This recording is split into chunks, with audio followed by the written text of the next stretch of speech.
তো যেরকম ভেবেছিলাম যে 2025টা কীরকম যাবে না যাবে জানি না, তো শুরুটা সেরকমভাবে ভালো হলোই না।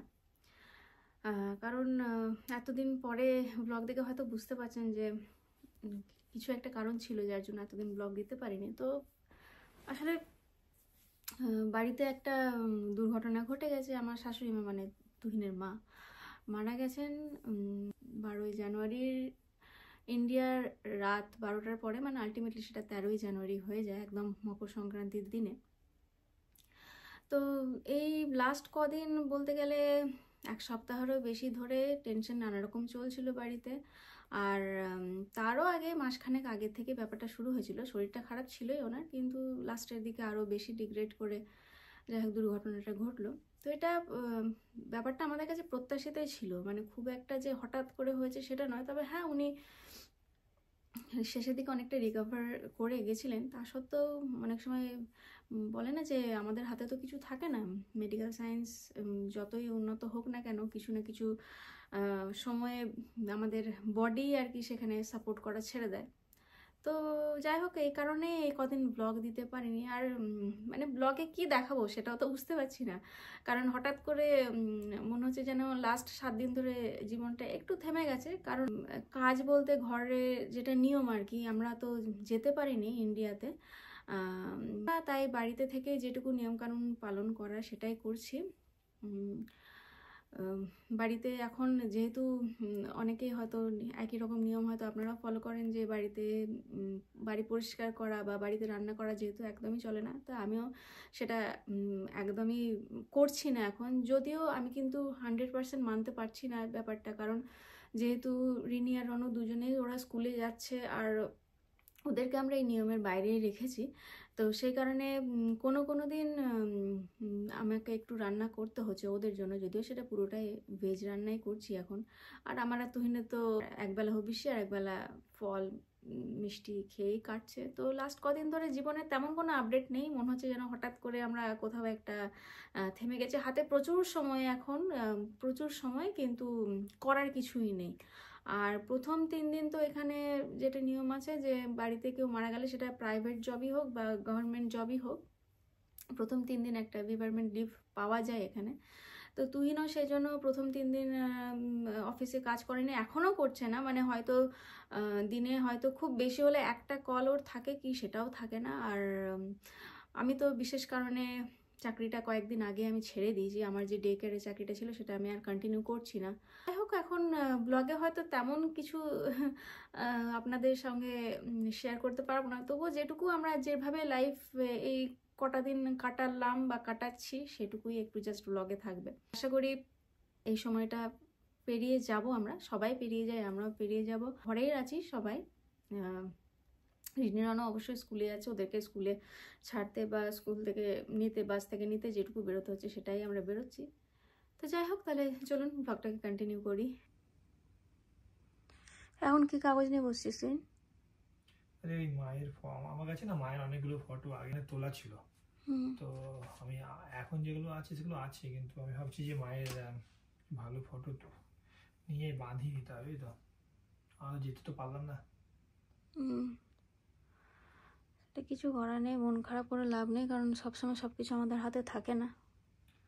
কি করি বল, 1 মাস আগে পর্যন্ত ভাব মা ঠিকঠাক ছিল, কথা বলো 1 মাস আগেও, হ্যাঁ ঠিক 1 মাস আগেও মোটামুটি না, নভেম্বর, মিড অফ নভেম্বর পড়ে গেল। পড়ে গিয়ে ধর মায়ের অপারেশন হলো, মা ঠিক ছিল, রিকভার করছিল, ফিজিওথেরাপি চলছিল, কিন্তু যে এই তারপরে যে ইনফেকশন হয়ে যাবে মানে শুয়ে থাকতে থাকতে, যে ডাক্তারের ভুল না ইয়ের ভুল, মানে এগুলো হচ্ছে এখানে থেকে যে কি করতে হবে। আমাদের হচ্ছে ভাগ্যই খারাপ যে আমাদের এত দূরে আছি, ভিসার স্ট্যাম্প না থাকা যে কি ডিফিকাল্ট জিনিস, মানুষ যেতে পারে না। এইসব সময়গুলো হচ্ছে মানুষকে প্রমাণ করে যে জীবনটা কোনো আউটকাম নেই, মানে বেকার। মানে টাকা পয়সা থেকেও মানুষ যেতে পারছে না, এমন অবস্থা। কিছু করতে হবে না, কিছু করতে হবে না, থেকে থাকে শুধু কিছু করতে হবে। লাইফটা হচ্ছে একটা এমন জিনিস না, লাইফটাকে শিখিয়ে দিয়ে যাবে যে তোর জীবনে প্রত্যেকটা জিনিসের একটা ভ্যালু আছে। নিজের নিজের জায়গায় সবারই একটা ভ্যালু রয়েছে। সেটাই। টাকা পয়সা দিয়ে সবসময় সবকিছু হয় না, মানে কপালও থাকতে হয় মানুষের, তাই না? সেটাই, মানে বাবা এতটা অসুস্থ, মা বাবাকে দেখতো, মা নিয়ে চলে গেলো, বাবা এই অবস্থায় যা চাপ, তাই না? দাদা ওখানে আছে বলে এই জিনিসটা ও ম্যানেজ করছে, চলছে। হ্যাঁ সেটাও ঠিক, ওখানে একেবারে ধর তুই যদি একদমই আমি একা যদি একা সন্তাস ছিলাম হতিস তাহলে তো আরো মুশকিল হতো। তাহলে তো মানে কোনো কথাই নেই, মানে আমি হয়তো চলেই যেতাম, তোরা হয়তো, তোদের আবার ভাব লাখটা ভাব, হ্যাঁ এই সময় তোর আর বাবুর মানে তোর আর রেয়ানের পাসপোর্টটা গেছে রিনিউ হতে। না আমরা চাইলেও আমি আর রেয়ান যেতে চাইলেও পারতাম যাবে না, না। তুই রিনি তাও যেতে পারতিস যদি ভিসাটা থাকতো। রিনিকে নিয়ে যাওয়ার কারণ হয় না, আমি ফিরতে পারবো না, রিনি ফিরতে 9 মাস পরে ফিরবো, আমার 2 মাস 3 স্কুলটা মাস আবার 6 বন্ধ মাস হয়ে যাবে তো। ডেট পাবো, স্ট্যাম্পিং হবে, তারপরে ফিরবো, রাইট? ডিফিকাল্ট সিচুয়েশন, জানি না কেন। আর যেটা হয় মনে রাখবি ভালোর জন্য হয়, মা কষ্টই পাচ্ছিল শেষের দিকে, তাই না? কষ্ট পাচ্ছিল কিন্তু এটা যাবার বয়স না দিদি, না কিন্তু তবু ওই কষ্টটা তো চোখে দেখা যাচ্ছিল না, তাই না? জানি যে বয়স হয়নি এখন যাওয়ার, কিন্তু ওই মানে একটা মানুষকে দেখবি তুই, মানে আমি আমার মায়ের ক্ষেত্রেও তো দেখেছি, যখন কেউ খুব কষ্ট পায় না তখন শেষের দিকে কি মনে হয় বলতো, যে মানে কষ্টটা যেন আর না পায়। এবার কষ্ট না পাওয়ার একটাই উপায়, সেটাই। কিছু করার নেই, জীবন এভাবে এগিয়ে চলতে হবে। তো যে আমি তাহলে তুই পেলাম না ফটো, আমি অন্য ফটো বানাবো, ঠিক আছে? ফোনে দেখবি অনেক সময় অনেক ফটো থাকে, ফটো ভালো ভালো ফটো আছে, ওটাই দেখে করে। ঠিক আছে যা। ঠিক আছে। এটা মানতে বিন্দু মাত্র আমাদের দ্বিধা নেই যে একমাত্র এই 1:85 এই কনভার্সনটার সুবিধার জন্যই কিন্তু এদেশে পড়ে থাকা।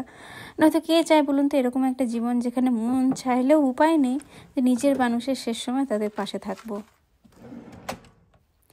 মাঝে মাঝে এখন মনে হয় জানেন তো যে এবার একটু থামি, সারা জীবনে টাকা পয়সা ডিগ্রি আরাম স্বচ্ছন্দ, তার সঙ্গে তো এখন আবার হয়েছে ইউটিউব আর ফেসবুকের ভিউয়ের কাঙালপনা, এইসবের পেছনে ছুটতে ছুটতে নিজেদের কোয়ালিটি টাইমটাই হারিয়ে ফেলছি। হয়তো একদিন সব পাবো, কিন্তু তখন দেখবো যে পাওয়ার পরে যে ভোগ করার সময়, সে সময়টাই হাত থেকে বেরিয়ে গেছে। আমার সঙ্গে আমার শাশুড়ি যদিও খুব বেশি একটা ভালো স্মৃতি নেই, কারণ প্রত্যেক শাশুড়ি বউয়ের মতোই আমাদের সম্পর্কেরও ভালো মন্দ দুদিকই ছিল, তবুও এবারে দেশে গেলে একটা মানুষ যার অন্তত মুখটা দেখতে পারতাম, সেটা আর পারবো না।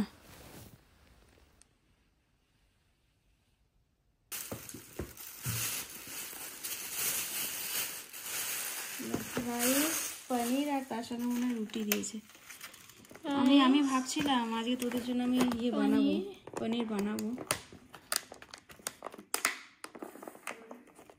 না না আমি ভাবছিলাম আমি ওদের জন্য পনির বানাবো, বিন্দু পনির বানিয়ে দিয়েছে। হ্যাঁ বলবো, দিদি কালকেও খেয়ে নিবি, হ্যাঁ এমন নয় যে নষ্ট করে দেবো। হ্যাঁ কালকের ছোলাটাও আছে, ওটাও ছোলা ভালো লাগে আমার। তুই চাইলে না কালকের এই ছোলাটা বানিয়েও তোকে একদম হোমমেড গরম গরম একটা পরোটা বানিয়ে দিচ্ছি। নাকি খেয়ে নাও বাবা। হ্যাঁ করবো করবো।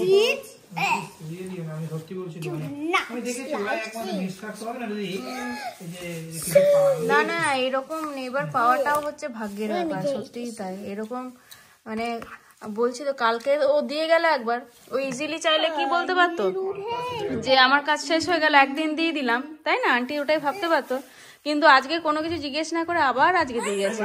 বাবু এসছে, হ্যাঁ বাবু এসছে। Only eat the rice and the pun. হ্যাঁ তাই তো খাবে Not রেন। ওটা ভাত, ওটা পনিরের সাথে মিক্স করলে তুই আর দেখতেই পাবি না ওটা। ঠিক আছে বাবা, খেয়ে নাও, ভালো করে খেয়ে নাও বাবা। দেখো বাবা, God gave you this food, you know Ren? God gave you this food, so just Bindu aunty God. একই ব্যাপার হলো, বিন্দু আন্টি গডের মতনই হলো। তোরা এই সময় ধর খাবার পাচ্ছিস না, সেখানে যদি কেউ তোকে খাবার করে দেয় মানে ভাবি যে এটা ভগবানই পাঠিয়েছে।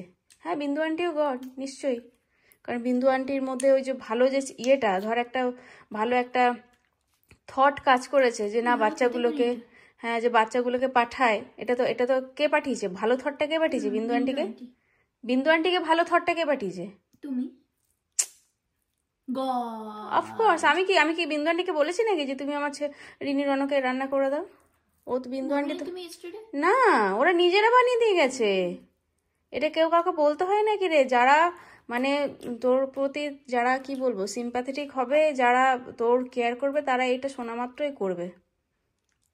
তাও ভালো, তোদের খাবারটা তো ইয়ে হয়ে যাচ্ছে, জোগাড় হয়ে যাচ্ছে। মনে রাখবি যে এটা গডই জোগাড় করে দিয়েছে। আর ঠাকুমা চাইতো যে তোরা কি বলতো, তোরা কষ্ট না করিস, তোরা নর্মাল খাবারই খাস। সেই কারণে মনে রাখবি ঠাকুমার ইচ্ছাতেই খাবারটা তোরা পাচ্ছিস এখন। রিয়ান খাও, স্টার্ট করো বাবা। প্রথম 3 দিন একবেলা শুধু চা জল আর অন্যবেলা ফল খেয়ে কাটলেও এই চতুর্থী কাটিয়ে এখন দুপুরবেলাটায় আমি আর তুই তো দুজনে হবিষ্যৎ শুরু করেছি। আর বিকেলের এই সময়টা যখন একটু খিদে পায়, এই মটর ছোলা দিয়েই কাটছে। আবার রাত্রেবেলাতে সেই ফল মিষ্টিই হবে খাওয়া। প্রতিটা খারাপ সময়েরই অন্ত হয়, দিন শেষে সূর্যাস্তের মতনই। আশা করি খুব তাড়াতাড়ি আমরা আবার নর্মাল লাইফে ফিরতে পারবো। একটাই অনুরোধ সবার কাছে, আমার শাশুড়িমাকে আপনাদের প্রার্থনায় রাখবেন। আজকে চলি তাহলে, সবাই অবশ্যই ভালো থাকবেন।